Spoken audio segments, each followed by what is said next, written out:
Culturally clueless.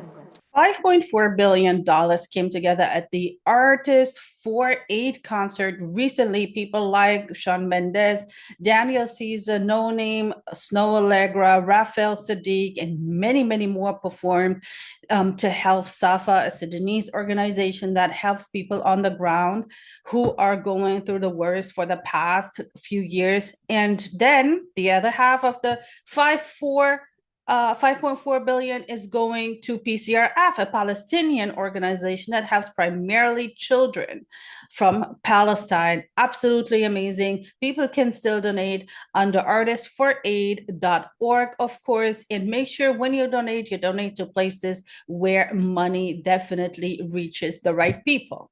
SAFA and PCRF seem to be the one to go to. Absolutely, PCRF. I know SAFA, I've never heard of before.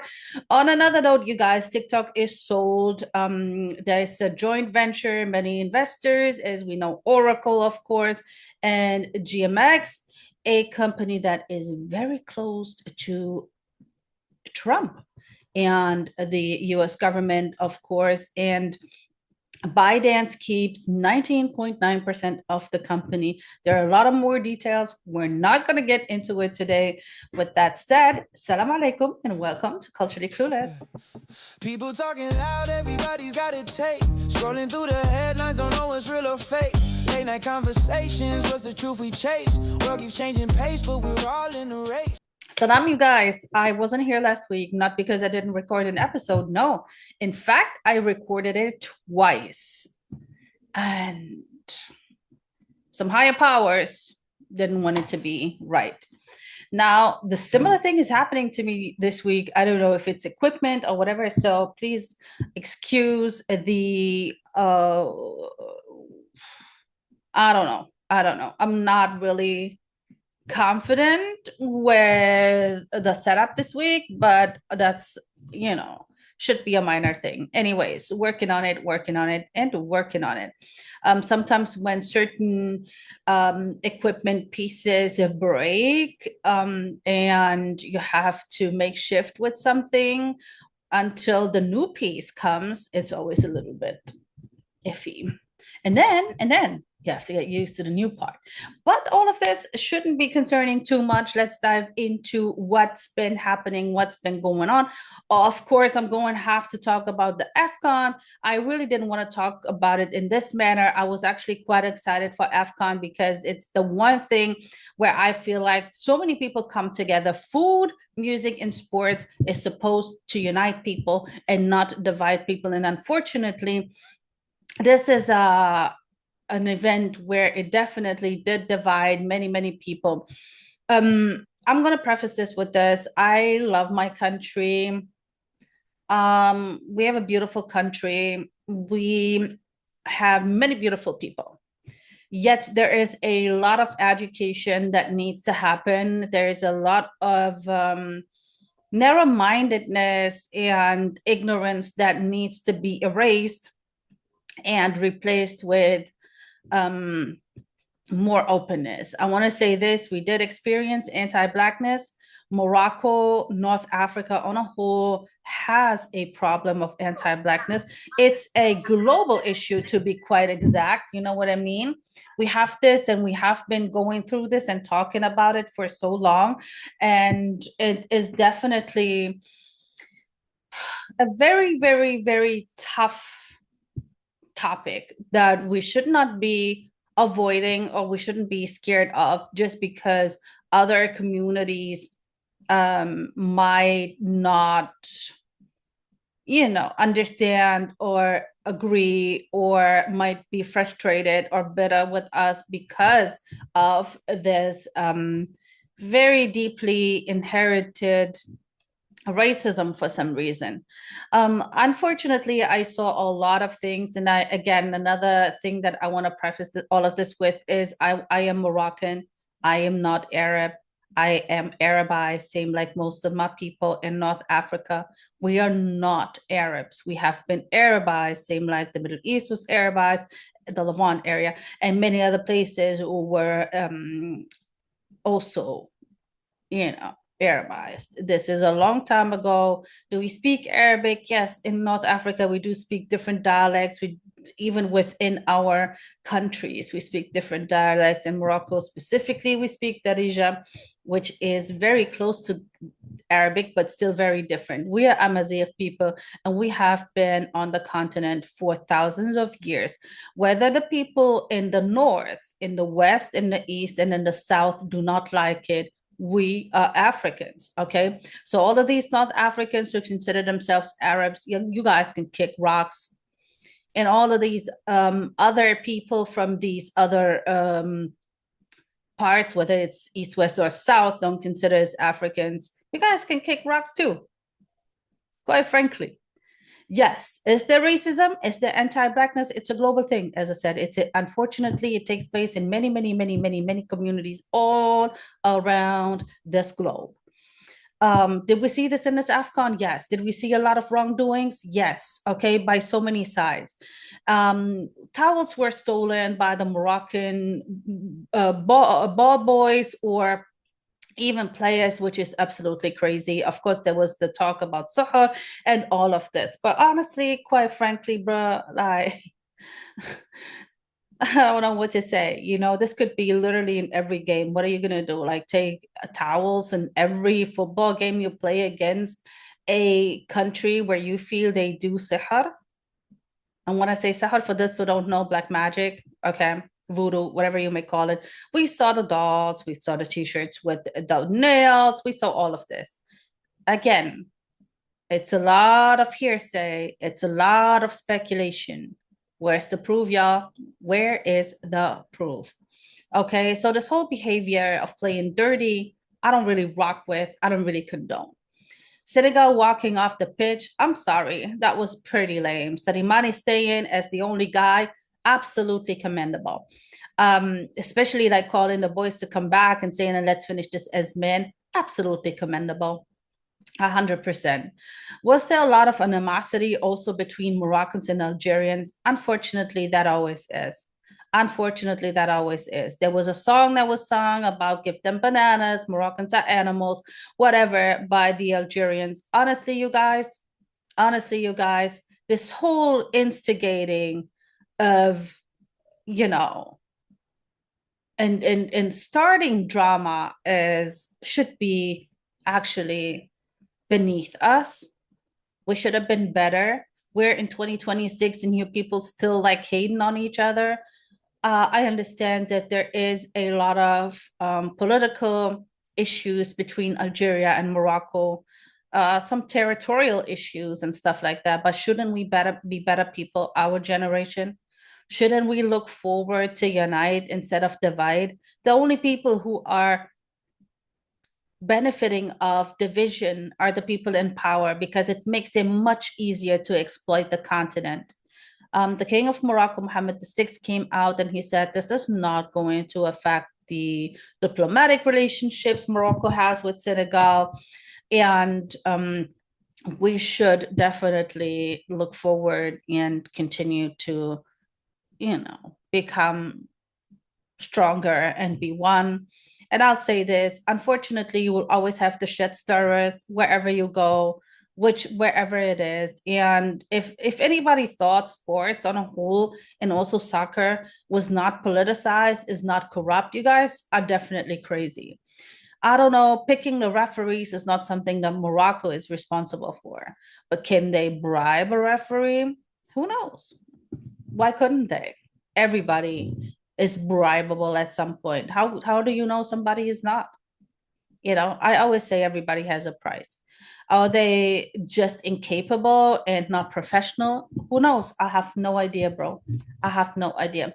All I know is that I find this extremely sad that we have such a beautiful opportunity to unite and show the world we are one. We stand together as a continent and we mess up so badly.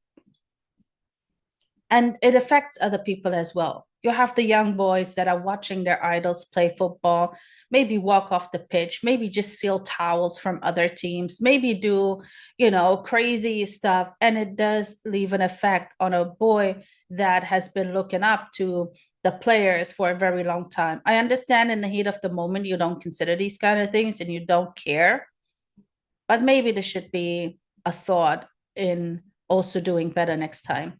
Will they be fined by FIFA for walking off the pitch, the Senegalese players? I don't know. It's still ongoing. Will they be banned? Is the coach banned or the manager who told them to leave? All of this is something the FIFA has to deal with and soccer fans have to deal with. All the investigations also towards Morocco. And then there's this whole like talk about, oh, they came on the trains and there was no security. They were, and again, I was no part of it. They were allegedly asked, do you guys want to come on a plane or in a train? They chose the train. They posted what time they would be arriving and told the fans to meet them there. Um, you wouldn't do that, would you? I've never seen any public figure do that unless you want the smoke. And I'll say this again, the behavior of people, unfortunately, who are in the public eye, who are doing like, their work in public and they are looked at, they are admired, they are hated on, whatever the case may be. You guys have an effect on your fans, on the people who are idolizing you. This is why a restaurant in Senegal gets like completely destroyed. This is why Senegalese fans get attacked. With the tickets, how many tickets anyone should have, I don't know who's actually choosing that. Is Morocco doing that, or is the FIFA allocating the tickets, the numbers of tickets each country should have? I have no idea. And honestly, I understand as a soccer fan, this is very frustrating. I do agree.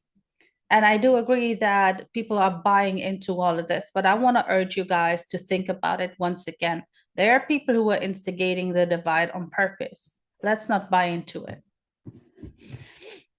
And I'm going to still stay on soccer and talk about soccer some more, okay? Because the World Cup is going on or will be going on in 2026 in the US, which is crazy, which is absolutely insane given the situation in the US at the moment. It's going to be co-hosted by Mexico and Canada. I guess much safer places. But let's check out this guy who made one tweet and it affected thousands of people. Did you see that the Lebanese diplomat who amplified the Boycott FIFA 2026 movement after Rene Good's murder says that his visa is being threatened because of his comments? This is the original tweet from Mohammed Safa saying, I canceled my World Cup tickets. ICE may decide that I am a gang member and I'll be locked in prison for a year with no charges, no hearing, no trial, no right to consult a lawyer. Yep, you guys, he did it. He canceled his tickets and he tweeted it. And he even doubled down by saying he knows the repercussion of this. ICE might come for him. His visa might be in trouble, whatever the case may be. But he stood on business by making this tweet and making it known to the public. Thousands of people followed suit. And yes, I understand all you soccer fans are diehard soccer fans and you go all out and you even compromise everything to watch your team win, okay, or lose sometimes. I understand that, but safety first, y'all. Safety first. Okay, let's show the powerful where the power really lies. Okay, let's keep canceling the tickets. Okay, go to Mexico, go to Canada, but skip the US because there is safety issues. You don't know what might or might not happen. 75 countries or 76 countries are banned. And from these countries, a lot of them qualified for the World Cup. And how the US government said the players, the athletes, the personnel are not going to have any issues coming in. The fans, they might experience some visa issues. Who knows? So you guys have to think about it. Is it really worth it? And since we're talking about America, you guys, and we're going to stay on ICE, okay? ICE are arresting people, abducting people, deporting people, and and so much more. So many people died in ICE detention because due to lack of medical care, due to whatever the case may be. Okay, because these people are not really cared for. They get just like thrown somewhere, and that's that until further notice. Recently, they took out a woman, a white woman, that is, Renee Nicole Good. But she's not the only victim. She's not the only one. Way before her, a man called Keith Porter was taken out. Let's hear what Keith Porter's daughter has to say. My name is Anaya Porter. My father's name was Keith Porter Jr. My father's dead. He was killed by an off-duty ICE agent. It was unjust. And I've seen things I don't like. Her father was 43 years old. 43, okay?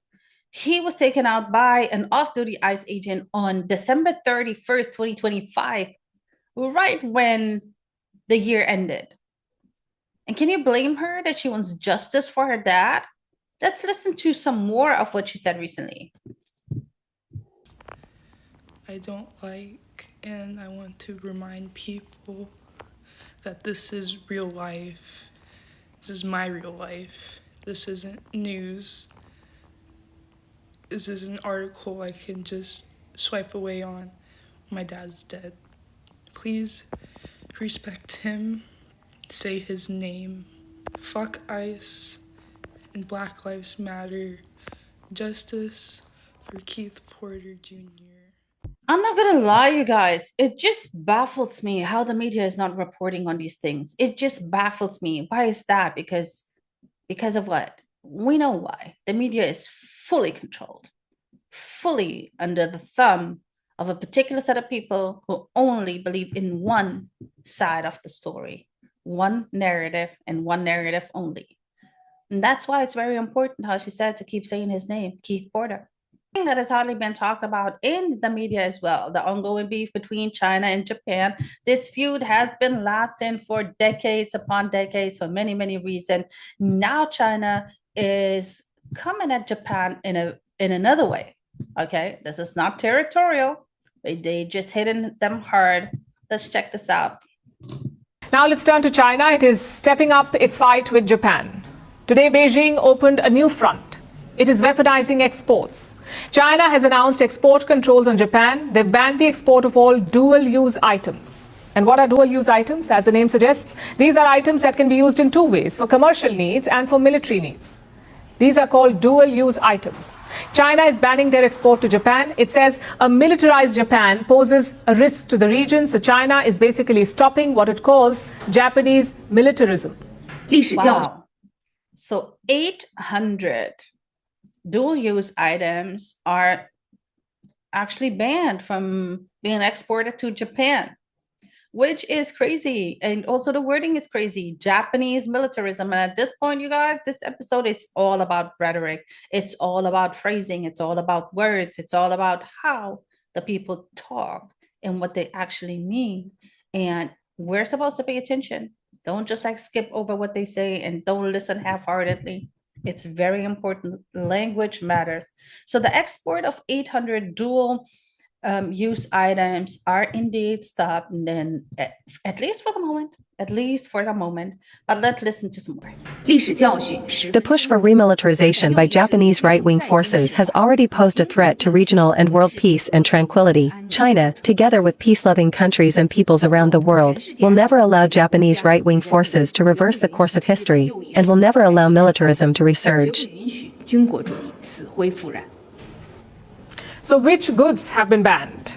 Reports say the rules are broad and vague and the scope is wide-ranging. More than 800 items are on China's list. This includes chemicals, sensors, electronics, aerospace parts and shipping equipment. They are calling it Japanese militarism, but there's Chinese militarism, American militarism, French militarism, Spanish militarism. How, as a country, are you going to tell a military or another country how to run the military? How are you going to tell them what they can and can't have and should and shouldn't have? We are experiencing this all over the place at the moment, where certain countries want to dictate to other countries how their military has to operate and with what it should be operating. This is beyond crazy. Japan is relying too much on China for their dual use items. 70% of the dual use items come from China. It's time for Japan to make a change and look for some other places where they can get their dual use items from. And when we talk about dual use items, we talk about shipping equipment, chemicals, and much more. Which country should Japan turn to in this case? What do you guys think? And also the framing of this is very interesting. Somalia and the UAE. You guys, I don't even know at this point. I really don't even know. Somalia cut ties with the UAE because they've been saying like, no, yeah, just undermining our sovereignty and we ain't having this anymore. Let's check out what Somalia had to say.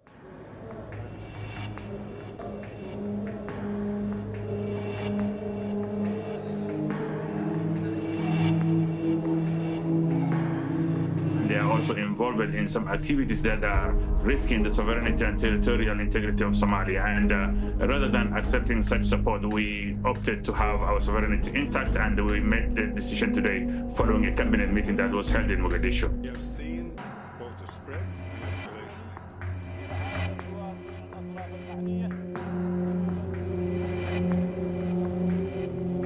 Egypt kicked out the UAE. They're kind of like not cool anymore in that sense. But you can never trust these countries. They can disagree on 5 things and then agree on other 10 things. So you know what? But Eritrea kicked out the UAE, and Turkey is not so keen on them either at the moment, at least, you know. So yes, they've been losing traction, and they have the feud with Saudi Arabia at the moment. They've been, of course, carrying this out on somebody else's land, and we talked about it prior how certain countries go against each other or have war with each other, and they take it out on a third country, you know, in this case, Yemen. Anywho, Somalia cut ties with the UAE. They said, okay, that's it, enough. You undermining our sovereignty. You're not going to use our ports anymore. Berbera, Bosaso, and Kasmail. And these places, these ports are located in Jubaland, Puntland, and Somaliland. And we recently talked about it, how these places, right? This is Somalian territory. Somaliland broke loose in 1991, but they still considered internationally Somalian territory. Okay, these countries have their local authorities, their local leaders, and what they're saying is, we're not going to fall in line with Mogadishu. We don't actually, quite frankly, care what Mogadishu says. We are going to continue our deals and agreements that we have going with the UAE. So the UAE gets to use our ports, Bosaso, Berbera, and Kismail continuously. Nothing will be changing. They can still keep their weapons coming for the RSF, their proxy fighters from Colombia that go to Sudan to support the RSF, and many, many other more, you know, deals that they have going on, because Somalia on a whole is very strategic. Yep, this is what's going on. Are there or can there be repercussions? Yes, of course. You know what I mean? Like there can be diplomatic consequences. There can be like a delay or even a stop of funding to these areas. We would have to see. You know what I mean? We would have to see. Internationally, once again, they are still under Somalian territory, whether they like it, whether the UAE likes it or not. Came out about Yemeni separatists who have been flown out from Yemen to Somalia and then taken out from Somalia. We are making some investigation on that after getting all those reports.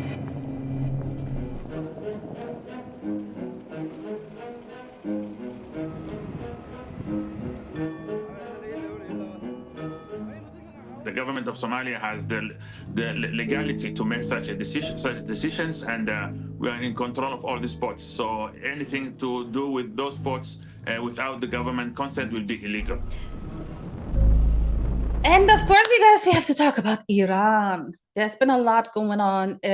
We talked about it, but we need to talk some more about it because there was and still is a lot of confusion. Trump had a lot to say. This is just one of the many things he recently said. Check this out.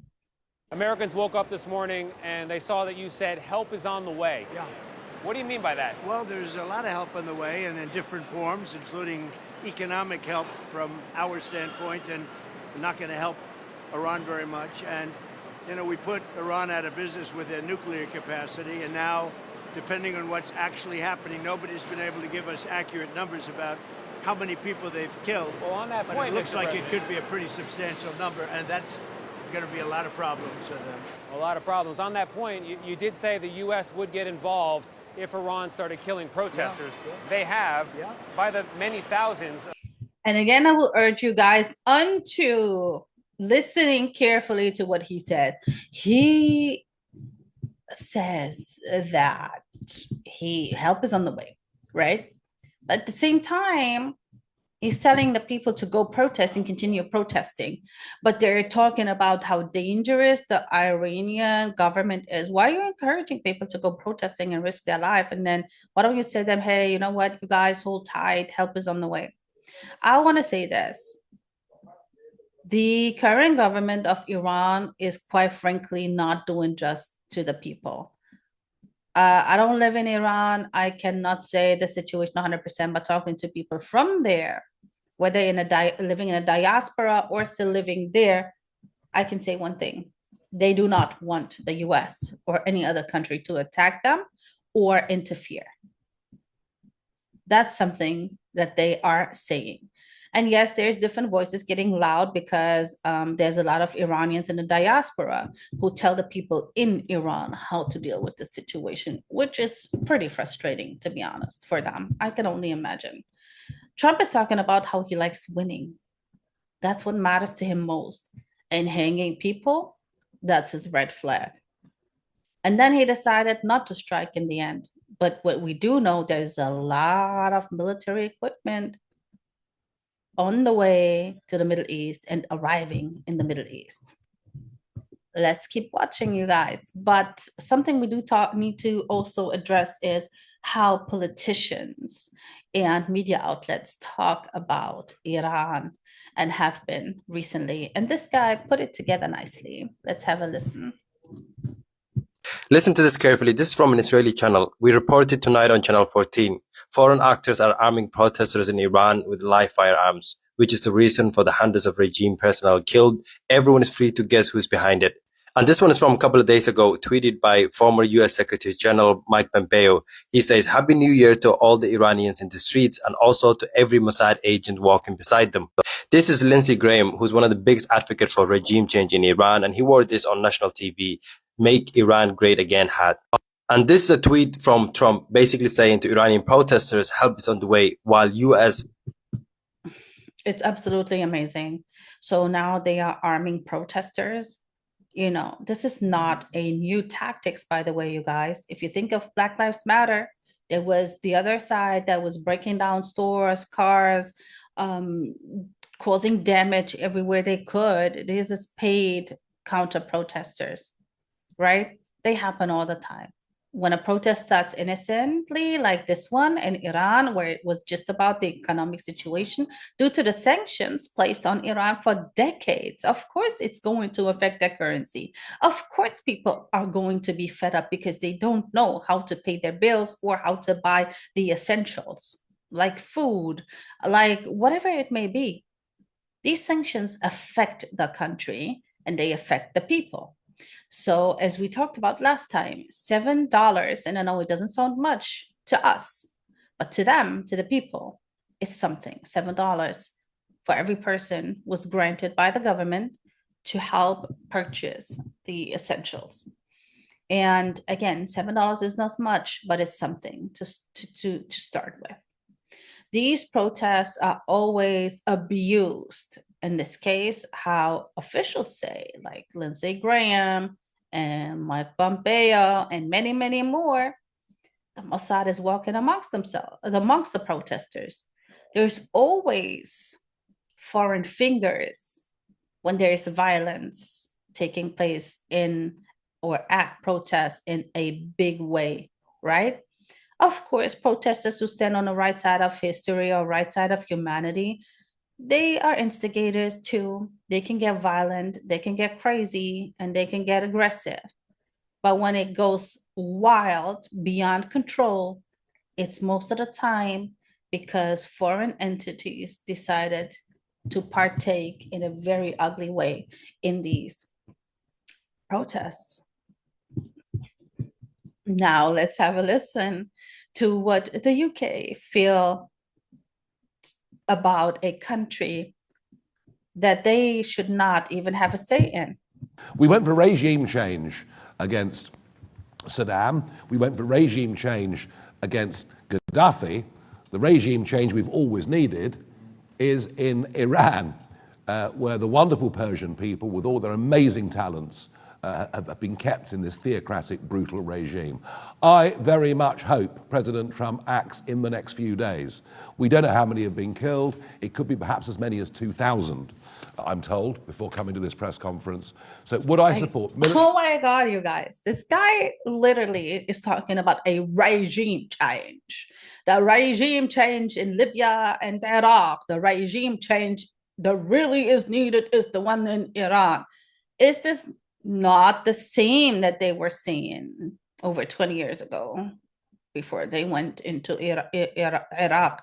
And now they're saying this was a big mistake. Oh my gosh, after you destroyed the people, you dismantled the country, you destabilized beyond anything. And, you know, people are still going through it because there's still destabilization that you have not stopped. Now you say it's wrong, it was a mistake. Why are you not learning? Why are you not learning? And who are you to want a regime change for another country? This is insane. So what do? Are we supposed to go at each other as well as human beings? Because I don't like my shop doesn't like what your shop is doing and how you're selling your products. I want a change. I want a regime change. I want a shop change. I want a whatever, leadership change. This is insane how people feel or of one country to dictate to another country, but try do that to them. Try talk to them about it. And I want to talk a little bit about the Iranian opposition groups, okay? There's a lot that we need to say about them. There's two opposition groups. One that's kind of like with the regime and says, hey, we don't need no interference. We don't want no interference. We're gonna, do whatever we need to do on our own, deal with the government or start a revolution, whatever this may be. And then we have Reza Pahlavi, the son of the former Shah, that was put in place or was a puppet to the West for the most part. Reza Pahlavi is his son. When the revolution in Iran took place in 79, and the Shah was toppled and replaced with the new regime,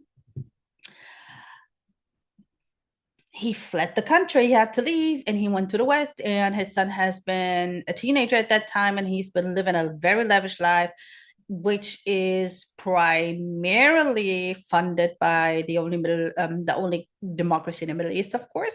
So he's a staunch supporter of the only democracy in the Middle East, which his dad wasn't. Very shocking, right?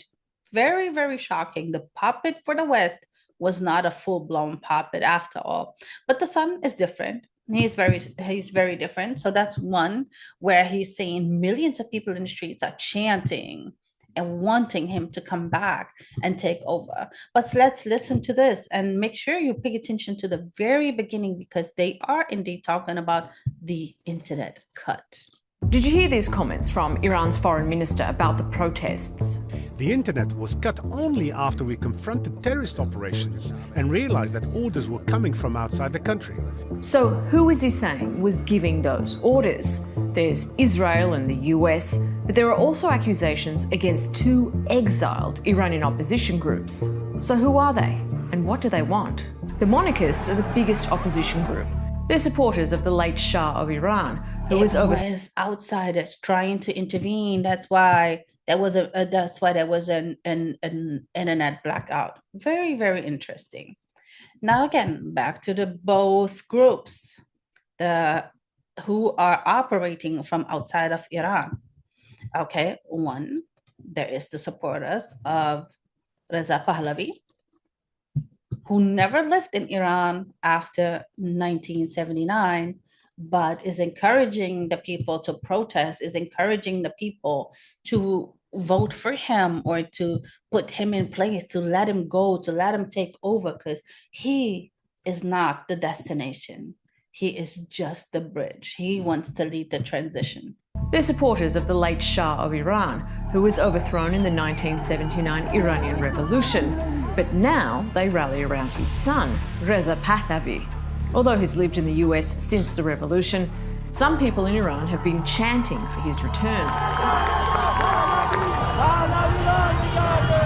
Pahlavi encouraged Iranians to go out and face down bullets and beatings to overthrow the Islamic Republic.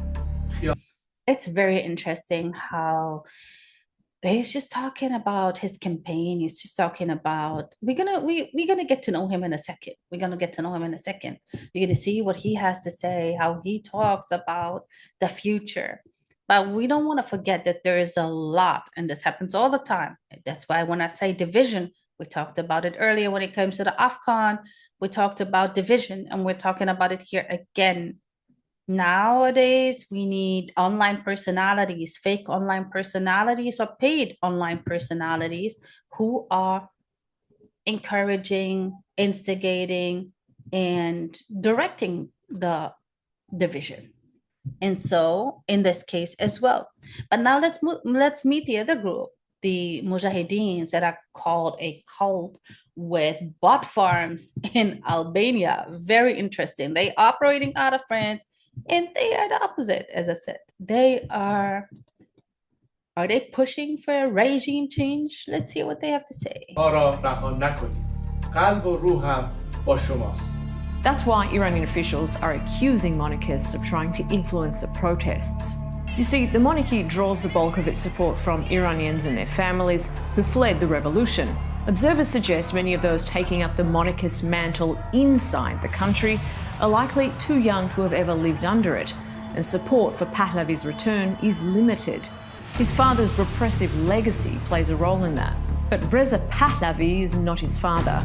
The last Shah of Iran was no ardent supporter of Israel, but it seems his son is. Yes, this is what I'm talking about. Attacking the people who are living on the ground, who are experiencing what's going on and know better than all of us what's really going down. They don't want to be told by anyone, even not by their fellow Iranians who've been living in a diaspora.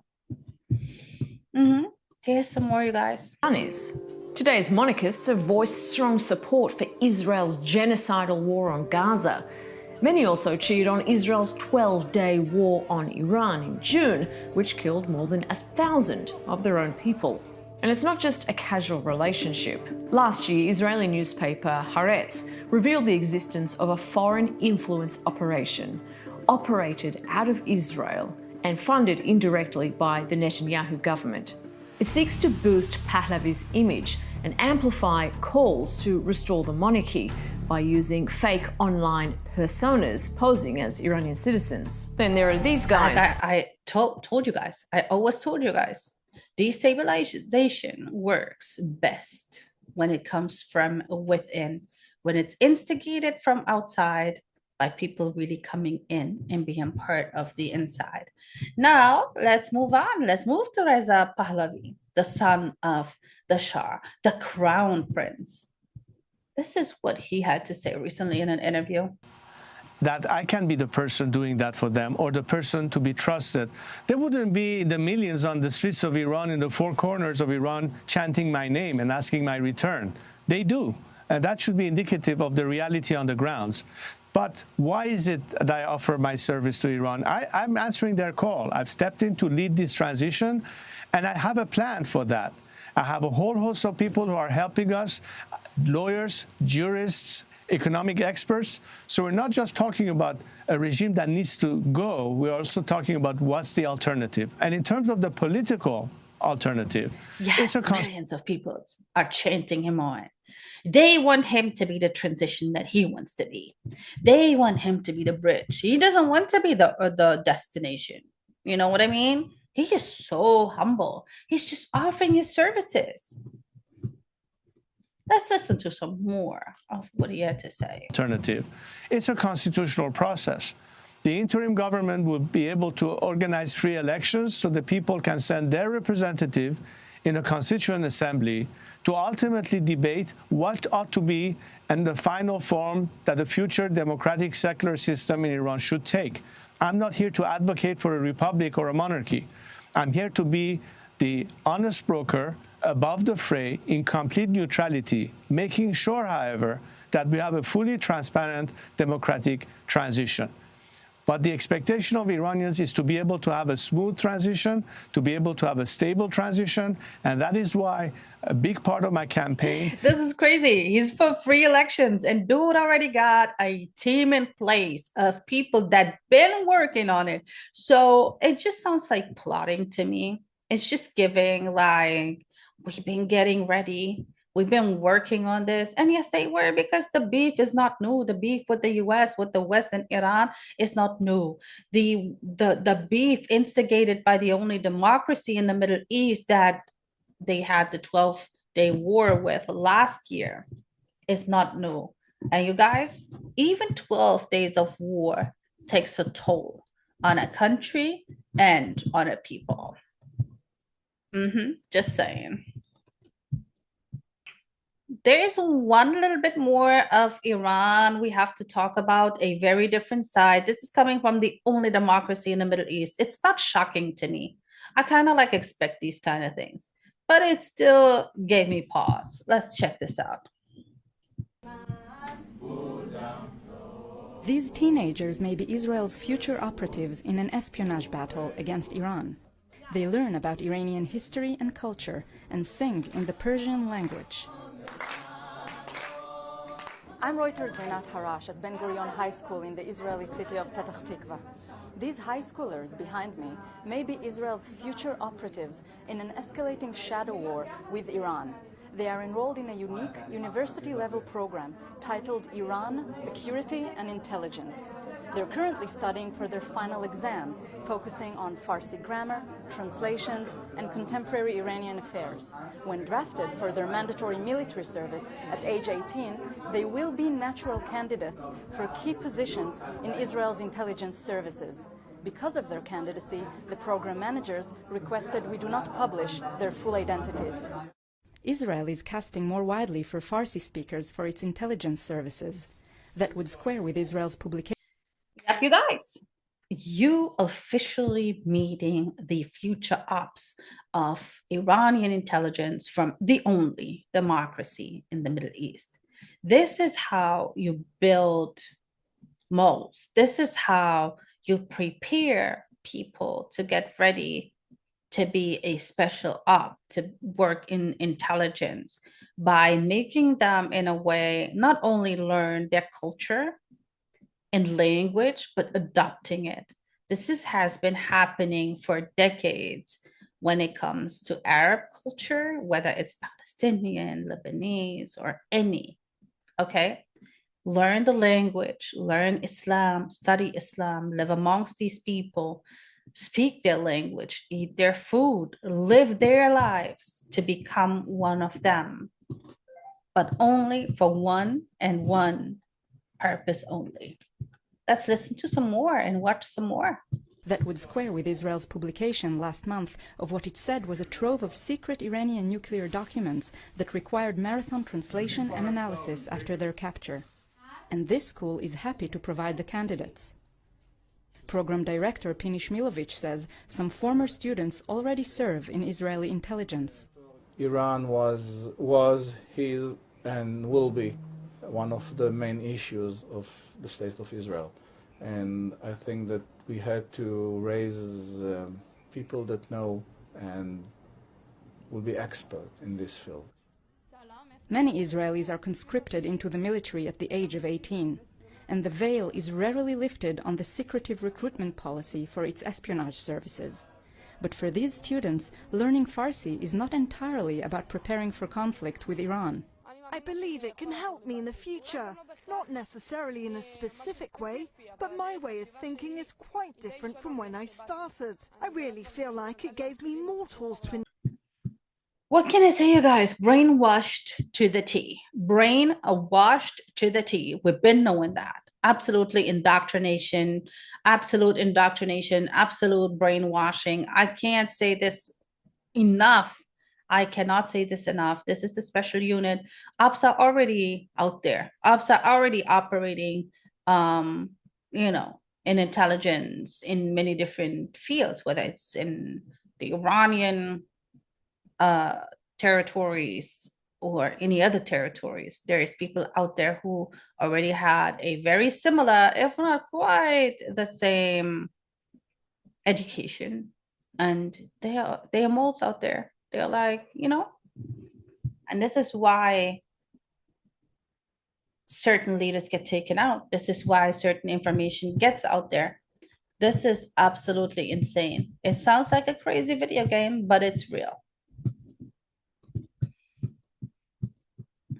You guys know the UAE has lost a lot of traction, thankfully, right? They want to be the superpower in the region. They want to hold all of the power. They want to, rule and regulate and determine and have say-so and own and steal and to do all of the stuff. Basically, they had a great teacher.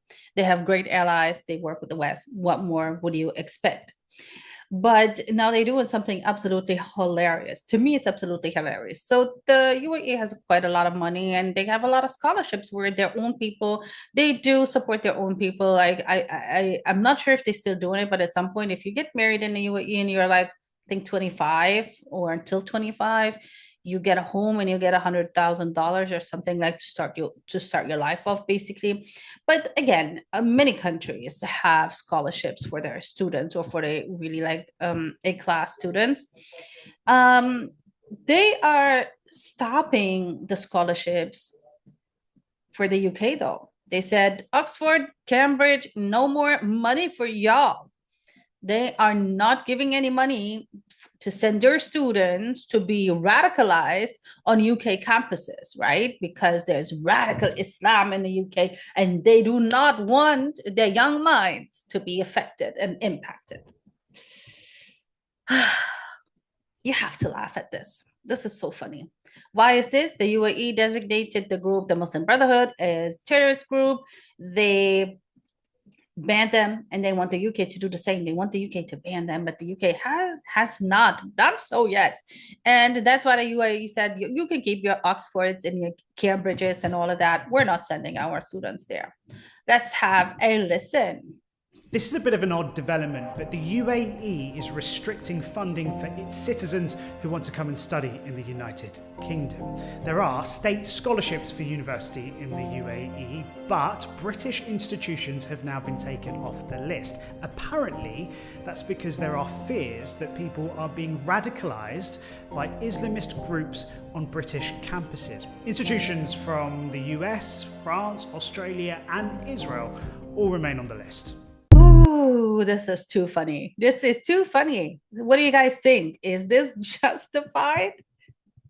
And why did the UK not ban the Muslim Brotherhood? And do you think they're going to do now because they want the UAE to put their money back into their universities? An interesting ongoing conversation that does not seem to stop. And the more AI we have, the more this conversation becomes a thing, right? So Elon has Grok, that's his AI for X, formerly known as Twitter. And there was some talks recently that this might or could be possibly banned in the UK. Why? Let's have a listen. The social platform X, aka Twitter, could be banned in the UK very soon. Elon Musk's platform X is under fire after its AI tool Grok, which is similar to ChatGPT, generated digitally undressed naked images of women and even children without their consent. Honestly, there are some tapped weird people in this world, because why would you even want to do that? This ain't just AI gone wrong, this is digital SA. Imagine seeing an explicit image of yourself online, like that's there forever. The Prime Minister even weighed in on the matter and said And that this the is image where this whole story becomes crazy. Not only do people, you know, have their pictures out there in the sense of like the internet is a free market, whatever, whoever takes your picture, whoever wants to do whatever with your picture pretty much can, and it is illegal, but a lot of people just do that. And then you have all of these apps that give you like these funny, you know, faces or bunny ears, or that create all kind of like different stuff with your picture. But now we have Grok making AI nude pictures and very like, let's say, unethical pictures, and we should be okay with it. No, it shouldn't be just banned in the UK. It should be banned everywhere. How is an AI taking somebody's picture that was innocently placed on the internet for whatever reason, just because you want to, just because you are how do I say, like you need your likes, or you just wanted to share a nice moment, or whatever the case may be, Since when is it okay, and why should it be okay that some AI takes that picture and turns it into something completely different without consent? No, this shouldn't be normalized, not whatsoever. And there was a conversation with the tool himself. I call him the tool, Piers Morgan, somebody that really knows how to aggravate me with his stance, and he does it really, really good. I'm not gonna lie. He had a conversation, like many, many more, like one of those typical conversations he holds with Andrew Tate or any of these people who are speaking on these subject matters. This time it was with an Iranian official. This is what happened. It sounds like a guy who is trying to dictate to women how they should dress, how they should behave. Do you understand that in the West, we look at that as reprehensible behavior? No, in the West, you objectify women, you commodify women, and you sexualize women, and you have Epsteins and many Epsteins who control. Well, we give women the freedom to dress how they wish. Of course, Piers is going to talk about how great the West treats women. Women can do whatever they want. They don't even have to wear much and go out. And we are open. We are open-minded. We're not ignorant. We accept it. And matter of fact, we not only accept it, we push for it. And this guy had a great comeback. Let's have a listen. Why would you decline them that freedom? In Iran, we have women pilots, we have women scientists. My boss at the University of Tehran, the dean of my faculty is a woman. For the 21 years that I've been an academic at the University of Tehran, 17 and a half of those years, the dean of my faculty was one woman or another. Don't misrepresent Iran. It doesn't work anymore, Piers. Your Western empire is on the decline. I love how he's telling him that. How is it that the West is objectifying, sexualizing women in such a way, and they call this freedom of what? Freedom of expression? When freedom of expression is somehow very, very, very subjective. You can wear whatever you want as a woman, and it's fine. But when you say whatever you want because you don't agree with a certain politics or with a certain doing of a government, you lose your job, you lose your status, you look at sideways, people ignore you, whatever the case may be. You become the scum of the society, when actually the scum of the society should be those who are committing the wildest and worst crimes to humans or on humans. Your Western empire is on the decline. The whole of the global South is witnessing the crimes that are being carried out by your regimes, and your declining regimes are now despised by your own people. You're crushing people, students who are protesting genocide. You're not even crushing students who are protesting your own government. for something that they're doing at home. You're crushing students for protesting genocide in another country, but you can't tolerate that. And your media is controlled by a group of rich people. Yes, they control this combat was great. How he was telling him, you guys are crushing students for protesting against a genocide. I thought humanity is one of the very first things we learn in kindergarten, how to share, how to be, gracious, how to give grace, and how to be kind. All of these core values that we have learned apparently don't matter anymore since 2023, officially. Before, they probably didn't matter because these genocides were there from way before in different places, and wars were ongoing. But officially, with a lot of statements by the officials, in 2023 is when they chose to be honest, right? He's talking about how the West falls in line with Daddy US, gives rules and puts orders in place. I love him. I love it. I'm not gonna lie. I love the combat. It's very, very true and very, very reasonable. What do you guys think? This framing is also very interesting. It's very, very interesting. I'm gonna say allegedly only because, okay? Let's have a listen to what's been going on in Argentina.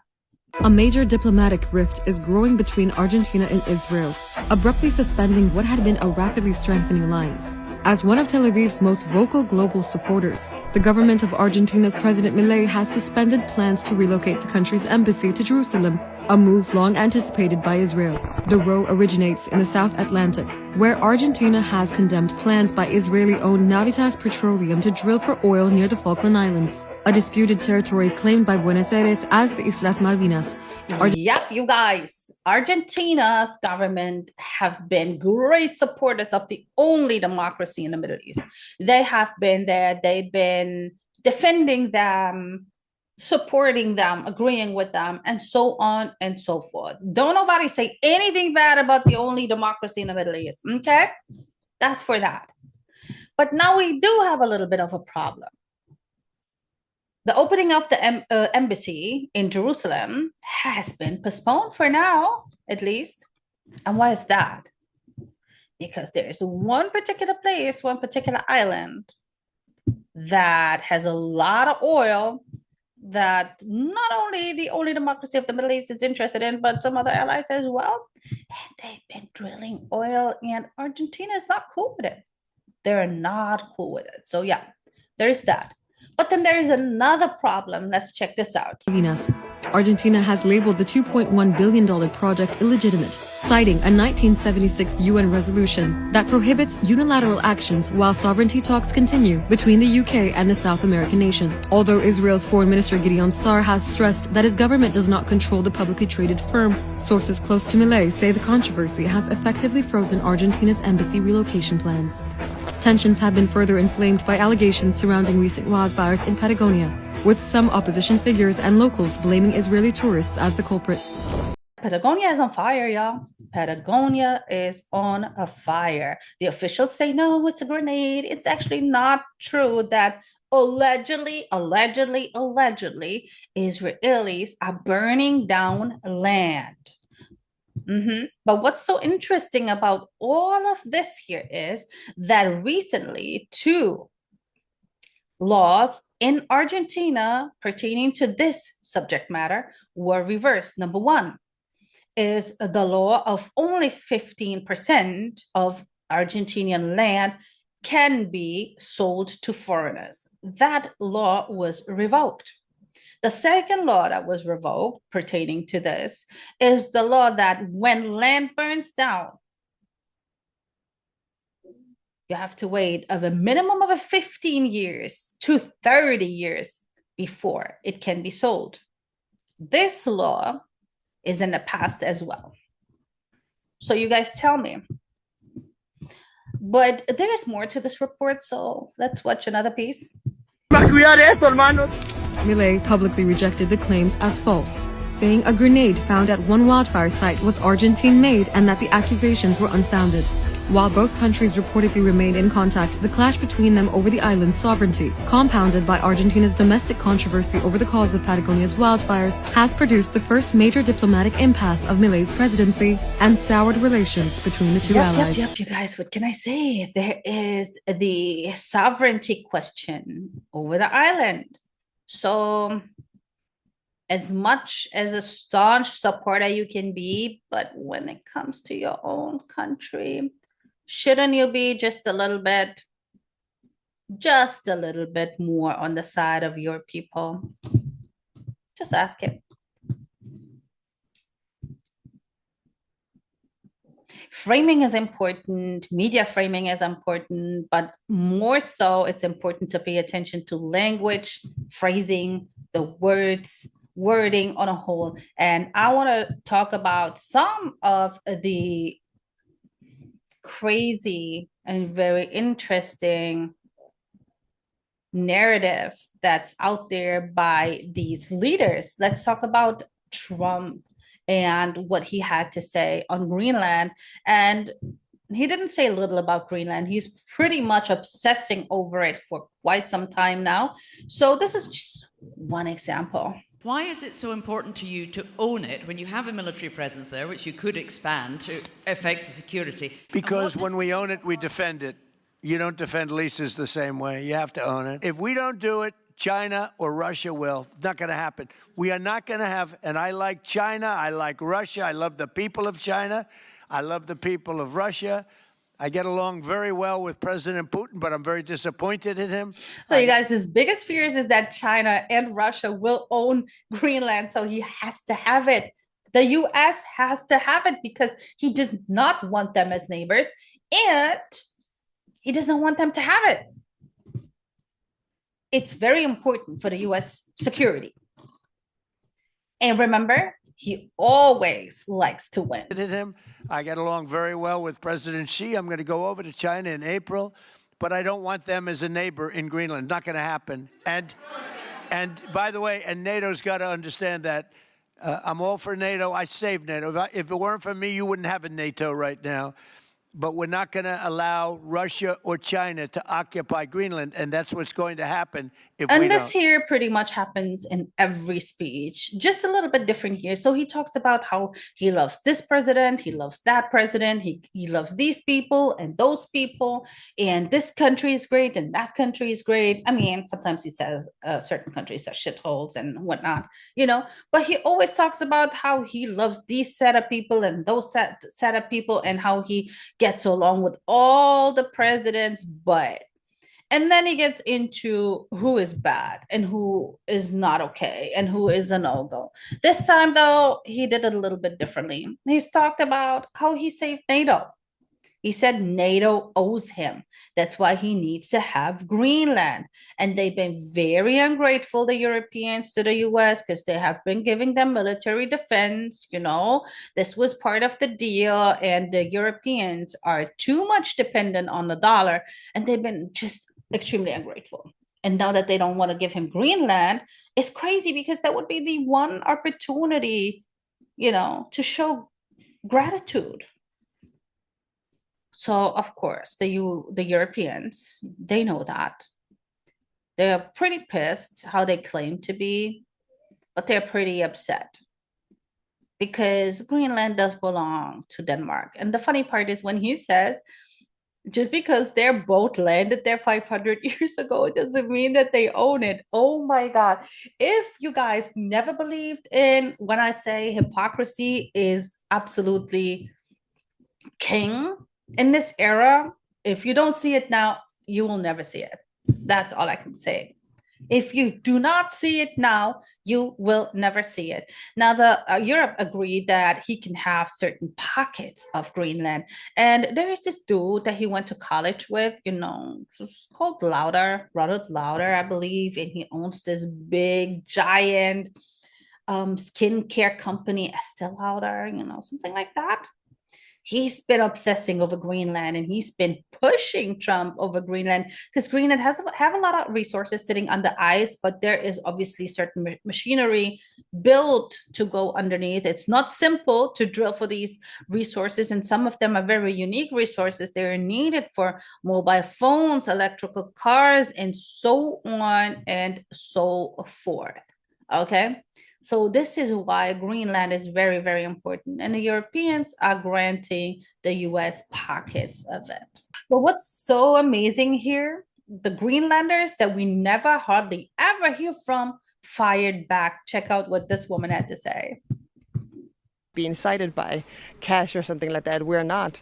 And even if you were to say like $100,000 per person or something like that, we wouldn't give up free healthcare. We wouldn't give up free education. We wouldn't give up being a part of Europe. We wouldn't give up on our sovereignty eventually. And we're a very sovereign people within the Kingdom of Denmark. We're autonomous right now. We do not want to be rich like the Americans are. See how greedy they are. They're even trying to shoot their friends or invade their friends just for greed. And we know that there's minerals and oils possibly in our underground, and that's worth so much more even than that. But even if we didn't have that, we would still not be bought. So everyone here knows about the Inuit in You gotta love it. I just love how she talks about Kim K lips and all of that. Basically saying, listen, we good. Like, we don't need you to bring your Americanism over here, right? And we all like, and I'm gonna say this, we all from outside fell in love with American culture, and that's why everywhere is so Americanized, right? I'm not gonna lie, and it's absolutely over the top. Like, literally all of this, Kim Kardashian lookalikes with their bodies and faces that destroyed way more than they fixed about themselves, to be honest. The Greenlanders, they say, we don't want that here. We don't need that. You ain't impressing us with that. Furthermore, even if you try to give us money and try to bribe us, bro, we don't want this. Like, the sea and the land belongs to everybody. Let's listen to some more of what she had to say. She's quite spicy. Everyone here knows about the Inuit in Alaska and all of the native tribes, Indians, American Indians who are there. Their land was taken from them, and they haven't been treated that well in America. And we know that Trump is very much surrounding himself, at least, with the white power people. And we are not white, as you can see. We are of color. And so we know our rights probably would be taken away. And we also know that she's talking about how she's content being under European rule, under Denmark, because she wants to keep the free healthcare. The students, the young people can study whatever they want without any exception for free. She doesn't want to give this up for his US, whatever. She does not. And she's quite content. She keeps repeating it. And let's listen to some more. Everyone here knows about the Inuit in Alaska and all of the native tribes, Indians, American Indians who are there. Their land was taken from them, and they haven't been treated that well in America. And we know that Trump is very much surrounding himself, at least, with the white power people. And we are not white, as you can see. We are of color. And so we know our rights probably would be taken away. And this is we the also part that know made me crack up, how she's talking about the indigenous people and how Trump is white supremacy and surrounding himself with white supremacy. And the Greenlanders are definitely not white, okay? She's making that very clear. She's also making that very clear that they will not go down without a fight. It might not be many of them, but she just made it clear. She just made their stance clear. Okay. It's crazy how the US wants to intervene in so many countries, but nobody really wants them. Nobody really wants them. Now, they did intervene in Venezuela. It was, to me, it's a crazy game. We'll come. I'm very curious. I wish we could like jump to the future and really find out what really went down. But let's listen to what he had to say about Venezuelan oil. If you look at it, we're taking back what was taken from us. They took our oil industry. We built that entire oil industry. Started a long time ago, but they took it, and they were very ungracious to this country. But now they're being Very nice. American companies will have the opportunity to rebuild Venezuela's rotting energy infrastructure and eventually increase oil production to levels never, ever seen before. When you add Venezuela and the United States together, we have 55% of the oil in the world. The United States is number one. We have them drilling. Drill, they want baby, to drill. take back what's theirs, right? The Venezuelan people took that oil from the US and now he just wants it back. Are you guys listening to this? Are you guys actually getting what he's saying? Drill, baby, drill was my campaign. And Doug and Chris, I think we're setting records on drilling right now and taking oil without Venezuela. That's how we're getting the oil prices down. The plan is for them to spend, meaning our giant oil companies will be spending at least $100 billion of their money, not the government's money. They don't need government money. But they need government protection and need government security that when they spend all this money, it's going to be there so they get their money back and make a very nice return. The plan is for them to spend at least $100 billion to rebuild the capacity and the infrastructure necessary.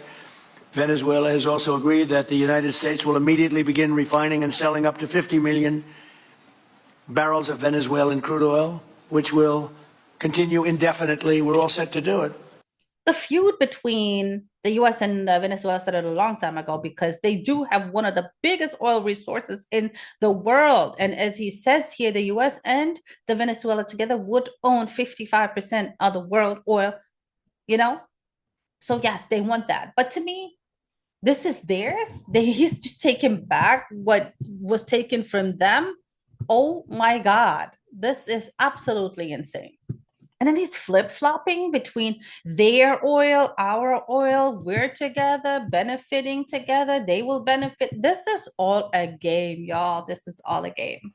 Now let's come to another leader, the leaders of all leaders, the boss of all bosses, the one that tells everyone what to do, because if not, ooh, hell will break loose. So the media is, as we know, framing everything in a very subjective way and because they are controlled. The real journalists cannot do the reporting according to the codex. They cannot do real storytelling of what happens and what's, really going down. But sometimes, because the media has faced a lot of criticism to just come across as unbiased, they get to venture out and be a little bit brave sometimes, like in this case. Check out this video. You've been accused of being a war criminal. That if you go to several countries in Europe, you're going to get arrested. This is not just mad campus radicalism. This is a feeling around the world. You said it yourself to us just now. In public opinion around the world, Israel is doing very poorly. And it's doing very poorly because people see a country that is behaving in a way that is not compatible with being a liberal democracy. Well, the liberal democracies that fought the battles from World War II to Afghanistan to Iraq and so on, the ratio of combatants to non-combatants killed was 6 to 1, 7 to 1. In Gaza, of course, he's going to come with the ratio talk again. Of course, he's going to try to do everything to make them look like they're so rational in their, operations and in their processes and everything. This is absolutely insane. Of course, he's going to play the victim card. And of course, he's going to drag everybody and their mother in, from Iran to Hamas. Of course, he's going to use adjectives like barbaric, right? But what he's not going to do is answer the question truthfully. She doubled down. She told him that the world is worried about Israel and what it's doing. Yet that didn't keep him from deflecting. Deflection is key, and deflection is everything. When you have a conversation with these set of people, deflection is the go-to. They will never answer a question exactly how it's posed. They will always go left, right, and take different turns, up, down, and everywhere else, but staying centered and answering the question how it was posed.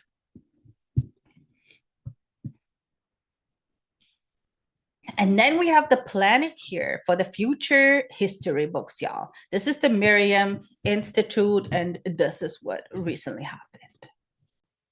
The next generation of young people won't remember October 7th in the same way. That's true in Israel and in America and broadly in the world.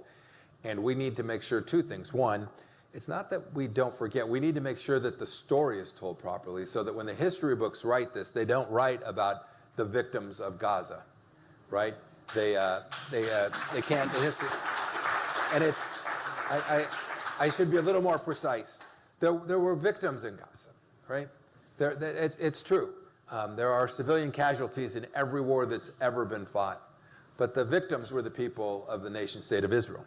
Yes, it must be very, very, very, very, very clear to everyone that the real victims of October 7 are only one set of people, and that is the Israeli people. This is exactly how it has to be written in the history books. This is exactly how the conversations need to be had in the future for the future generations to believe. Okay, so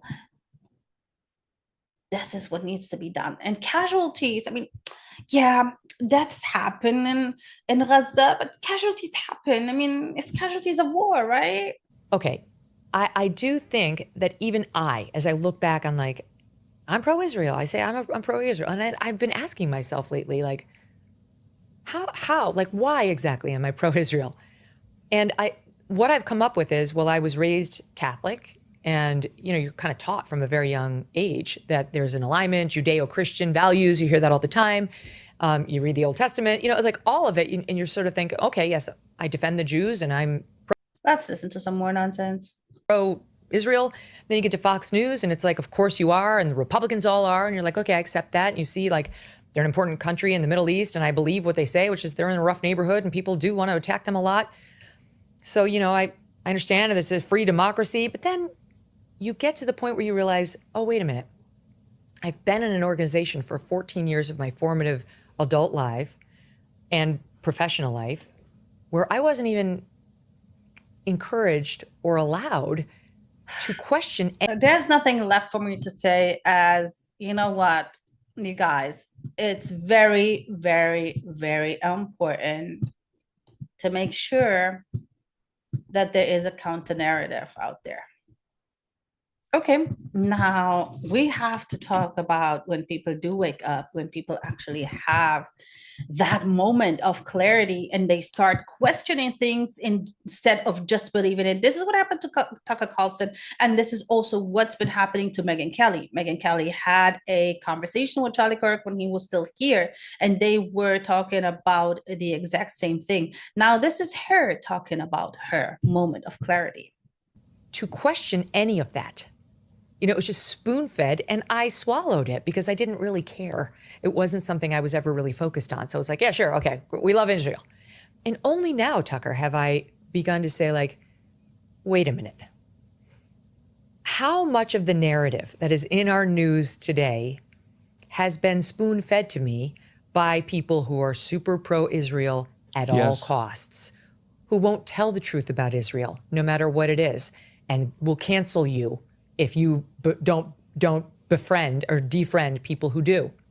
And so this whole thing has made me reevaluate. Like, I'm just starting from she's talking to Tucker Carlson, explaining herself, how she started questioning without just falling in line, simply how she used to do and how most people actually used to do. And there's a lot of people who are managing to deconstruct and deprogram themselves, which is absolutely commendable.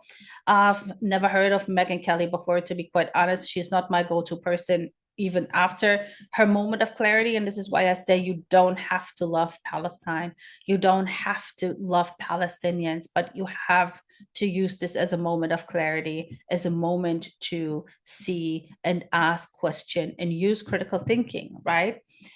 Criticism will always be there. When you criticize those who don't want to be criticized because they don't want to be disturbed in what they're doing and they want to keep this one particular narrative going, I mean, And then there's this, you guys, which has been framed absolutely outrageously crazy. The Peace Board of Gaza, right? The peace, what is it? The Gaza Peace Board, however they want to call it, right? It has three different kind of like tiers or levels, however you want to call it, right? You have the chairman, Donald Trump, you have all of the investors there, like from bankers, from other countries, and he's basically invited a good few countries to come on. Then he was a little bit frustrated with Macron because Macron did not want to sit at the table of the peace board for Gaza. But a lot of other countries are. He invited, I think, 13 so far. And if you want to join, you better cough up the $1 billion to be a partner, to be to get a seat at that particular table. This is like his counter organization to the UN, right? The Gaza Peace Board. And again, three levels we have. Let's check this out though. On Monday, the White House invited Israeli Prime Minister Benjamin Netanyahu to join President Donald Trump's Board of Peace, along with leaders from Argentina, Canada, Egypt, France, Hungary, India, Italy, Jordan, Kazakhstan, Thailand, and Turkey. To support Gaza's reconstruction, the White House proposed a plan to transform Gaza into a high-tech hub, including the Gaza Trump Riviera, with countries seeking permanent Board of Peace membership required to pay a $1 billion fee. President Donald Trump will chair the Board of Peace. Yes, Donald Trump is the chairman, and then you have the Palestinian technocrats, right? We talked about it. The technocrats, they are under Ali Shara, I think his name is, or Shafa, something like that. Whoever he is, I've never heard of him before. If anyone knows him, let me know who the hell that is. I have not gone dig in, okay, which I should have done and still will do. But they're basically under him, and they're supposed to put all the orders, these big investments, and of course the chairman, and of course people like Tony Blair and so on and so forth is telling them to do, right? To build Gaza, make it a smart city, make it this very special place, the Riviera, make it a mix, make it the go-to place in the Middle East in the future. Shame on you. Shame on you. Chair the Board of Peace, including Tony Blair, Marco Rubio, Steve Witkoff, Ajay Banga, and Mark Rowan, while a separate 12-member committee led by Ali Shah met last week in Cairo. On Monday, criticism mounted after Netanyahu said the board was not coordinated with Israel, while Gaza's health officials reported at least 465 killed and 1,287 wounded since October 10th. And Nick Dearden said, as if the people of Gaza have not suffered enough. Later, and then there is the military side to it, the peacekeepers, right? The peacekeepers on the ground who have to make sure that everything stays in place, just how the peace board intends. Wow. That is Gaza's future. Nobody's talking about the ongoing crisis there anymore. Nobody's talking about the still assassinations of people, the destruction, the diseases, the hunger, I just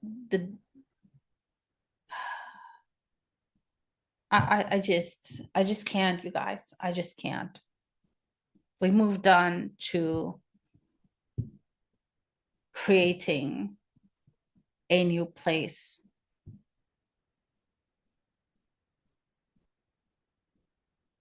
Literally, of the people of Gaza. That's what they're telling us.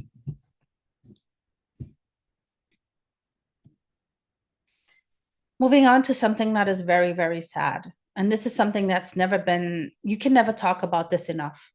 There's conversations about it, but I feel not enough. Let's listen to what a father had to experience recently. he was watching YouTube Kids, and it was a cartoon. It was in cartoon form, and it taught him how to hang himself. Luckily, my wife, something told my wife. She was like, she wants something to drink. So I was going up to the kitchen, and usually when I walked past his bedroom, he usually would chase after me, and then I would hide, and we would always have this little game where I would hide. Same place I would hide, but it was just something that we did. And this time he didn't follow me out. So something was like, just go check on him and see if he's sleeping or not. And I go in, and he's hanging from the bunk bed. Take him off, lay him down. And, you guys, this story gives me goosebumps. And this is one of many, many examples. We know that there are people who've been taken out on lives, people who took their own life on lives, whether it's TikTok, Facebook, Instagram, whatever. There's people who have been YouTubers who have been taken out by counterparts or whatever. There's so much been happening, but when kids are affected, it just hits a little bit different. I'm not gonna lie, especially when you have something like YouTube Kids, which is dedicated to kids and for kids. Like even when you upload a piece on YouTube, it just always asks you, is this for kids? Right? So there is certain processes in place, but are they really good enough? I'm not gonna lie, even cartoons for children are not innocent. Certain things that are being discussed on these cartoons, certain stuff, like even sexual stuff, let kids be kids. They're gonna have to deal with all of this anyways once they grow up. But of course, it's much easier to indoctrinate a young mind than a mind that's already been living for quite some time. Let's listen to some more of this. Me and my wife start working on him. First responders show up, and they get him to breathing again. They take him out. They get him to the hospital. They save him. He's in a coma for like 3 days. Once they take him out, they're trying to get him to move his limbs or whatnot, and he didn't do it for like a day. Then the next day, I was just like, oh, he had to learn how to walk it. He had to learn how to write his name and everything. And this when he was. And at this point, you guys, I can only say, if you have nieces, nephews, if you have grandchildren, if you have your own kids, siblings, whatever, please pay attention every now and then what content they're consuming. And as we're talking about children, of course, Miss Rachel can't be far. I've never heard of Miss Rachel before until she was called anti-Semitic because she was singing a song in which she was praying for the children of Palestine and the children of Israel. But of course, this was anti-Semitic because how dare you pray for Palestinian children? And now she's doing her job ever since. She has been trying, as we talk, to get a little girl that was completely disformed by the bombs that have been dropping for the past 2.5 years on Gaza, almost 2.5 years, yeah. And this girl was evacuated to the US, and she wanted to take her to an indoor playground, but nobody wanted to host her. And then finally she found a place and she was very happy. So she shared the story of this little girl, of this 3-year-old girl that doesn't even know what's happening and why it even is happening. Now, Miss Rachel is advocating for this. The Israeli government is going to demolish a children's soccer field unless we work together to save it. The kids are absolutely devastated. This soccer field means so much to them. It's one of the only places where they can just be kids. The kids live in the Ada refugee camp. That's where the field is. And these kids have been through so much. They live in very difficult circumstances, and this field means so much to them. It is so cruel to demolish this field. The kids are extraordinary, and they've made this petition. Petition has so far 100. Beautiful, you guys. That's why I think she deserves a mention here. And she even doubles down. Look at what she's saying here. Time of excuses and lies and dehumanization is over. Everyone knows deep within that hurting a child and keeping a child from the things they need is wrong.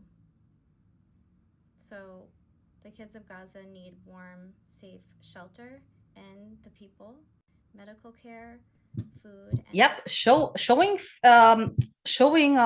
fear is definitely the wrong thing to do, and she understands this very well, and that's why she's doubling down, and she's doing great. Definitely, kudos to Miss Rachel. Please keep going, and let Miss Rachel be a great inspiration to all of you guys. With that said, that's all I have this week, and I'm out of here. I hope you guys have a blessed day, evening, night, morning, wherever you are and wherever you're tuning in from. Love you guys. Make sure to engage in a comment and subscribe. Tell a friend to get here and check us out. Until next week, Masalama.